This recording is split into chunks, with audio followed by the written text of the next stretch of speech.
I'm down there in South Florida. But I tell you, I got to thank Carl because, you know, you're sitting there and all of a sudden you get a phone call from a guy that says, you don't know me, but I know you, and I'd like to meet you somewhere. And you're thinking, okay. And who are you? but that is what's happening now in the United States of America. And I am just absolutely honored that people all across the country are opening up their homes for me. We've got events that people are asking us to come out in Louisiana, in Dallas, out in California, here. You know, we've been up to New York. And it's all because we've got to restore service, sacrifice, and commitment up here to Washington, D.C. That's the disconnect that is happening right now. And you think about what occurred 1 week ago today up in Massachusetts. What that showed is that the American people are still in charge of the political process. This whole thing about the ruling class elite, this whole thing about this leadership by entitlement, as I call it, that's out the window now. They truly do work for each and every one of us here.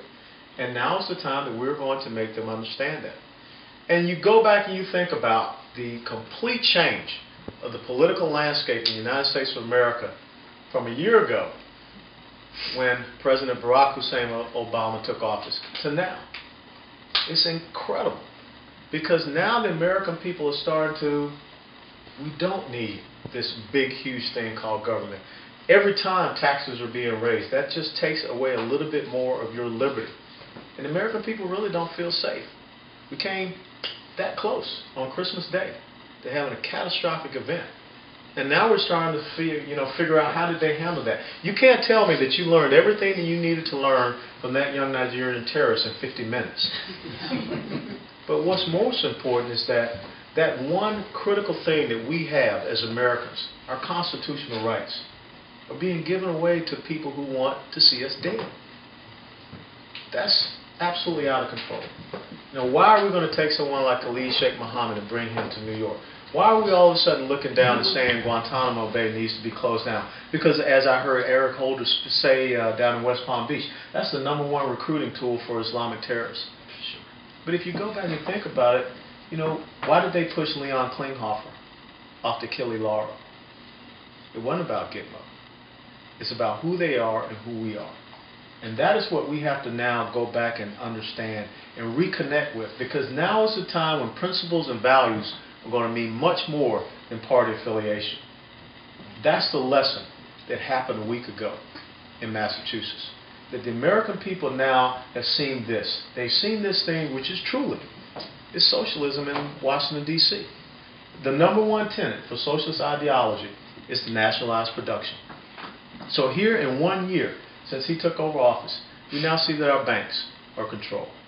We now see that our automobile industry is controlled. General Motors will never be back. We saw a private sector CEO get a phone call from the President of the United States and be told, you're fired. Never would we have thought that would happen.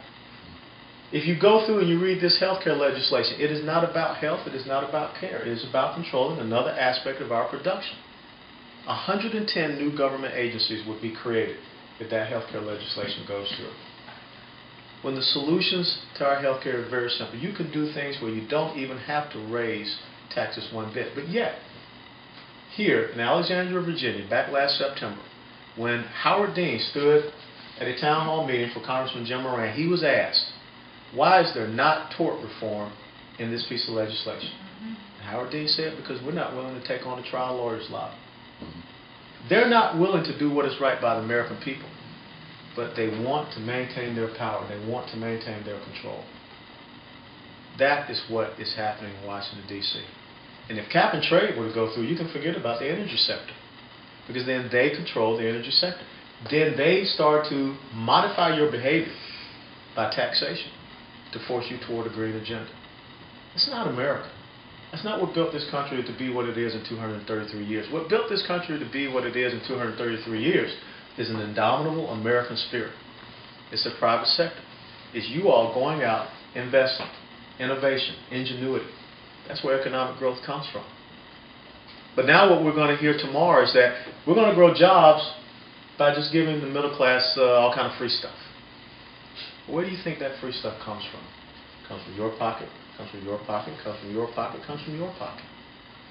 Because they have to maintain control. And as I tell people that what is happening in the United States of America is a production class is now being pitted against an entitlement class. And that the entitlement class continues to grow, which, oh by the way, is the second tenet of a socialist ideology, to create and expand a welfare state. America's gone. Because as Margaret Thatcher said, socialism works very well until you run out of other people's money. And if you don't believe me, go down to South Florida. There's a town right next to mine, plantation, called Weston, Florida. And when you go to Weston, Florida, you don't see that many United States flags, but you see the flag of Venezuela. Because as the entitlement class grew in Venezuela, the producers left that country.